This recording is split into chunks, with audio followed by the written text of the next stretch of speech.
Hello বন্ধুরা, চলো আজকে দেখে নেব যে তোমার পার্টনারের লাভ মেসেজ কি রয়েছে তোমার জন্য। তোমার পার্টনার তোমাকে কি লাভ মেসেজ দিতে চাইছে। ওকে, তো এই মুহূর্তে আমি ওকে দেখতে পাচ্ছি যে ও যদি তোমাকে ছেড়ে অন্য কোথাও চলে গেছিল, অন্য কোনো মানুষের পেছনে ছুটে বেড়াচ্ছিল, তো সে কিন্তু সেটা আর করবে না। তার কারণ হচ্ছে ও কিন্তু তোমার সাথে যে কানেকশনটা ফিল করেছে, মানে তোমার প্রতি যে ভালোবাসা, তুমি ওকে যে ভালোবাসাটা দিয়েছো, সেটা কিন্তু আজকে ও বুঝতে পারছে যে সেটা পৃথিবীর কেউ ওকে দিতে পারবে না, এটাও বুঝে গেছে। তো আমি এই মুহূর্তে দেখতে পাচ্ছি যে কনভারসেশন, ও তোমার সাথে কথাবার্তা বলতে চাইছে, কল করতে চাইছে, ঠিক আছে, কোনোরকমভাবে কন্ট্যাক্ট শুরু করতে চাইছে যদি নো কন্ট্যাক্টে থাকো। তো সোল কন্ট্রাক্ট মানে তোমার সাথে সোল কানেকশন ফিল করছো, মনে করে এই যে তুমি যে ওকে ভালোবেসেছো না, তো এই তোমার সাথে থেকে ও যা লার্ন করেছে, লেসন লার্ন করেছে, সেটা ও কোনোদিনই ভুলবে না।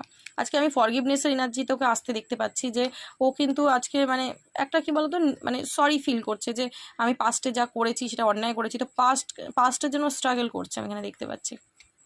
ওকে, অনেক কিছু আছে যেটা তোমাকে কিন্তু অনেক সত্যি বলতে চায়, এবং ও নিজেকেও হিল করছে, নিজেকে চেঞ্জ করছে, আমি বলবো নিজেকে পজিটিভ করছে। ওর মধ্যে যদি কোনো নেগেটিভিটি ছিল, সেই নেগেটিভিটি থেকে কিন্তু ও নিজে বেরোচ্ছে।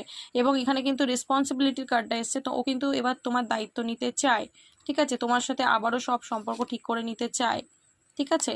তো এটাই কিন্তু আজকের ওর এনার্জি, আজকে তোমাকে ওর এই মেসেজটাই দিতে চায় যে ও তোমাকেই চায়। তোমার সাথেও যে কানেকশনটা ফিল করছে সেটা পৃথিবীর কোনো কারোর সাথে করতে পারিনি এতদিনও, আর করতে পারবেও না বলে মনে করে। এবং তোমার সাথেই ম্যারেজ, তোমার সাথেই লাইফ, তোমার দায়িত্বও নিতে চায়। এটা কিন্তু তোমার পার্টনার আজকে এনআইসি। ওকে, সো ইউনিভার্সকে গ্র্যাটিটিউড প্রে করো। ওকে, চল, থ্যাংক ইউ সো মাচ।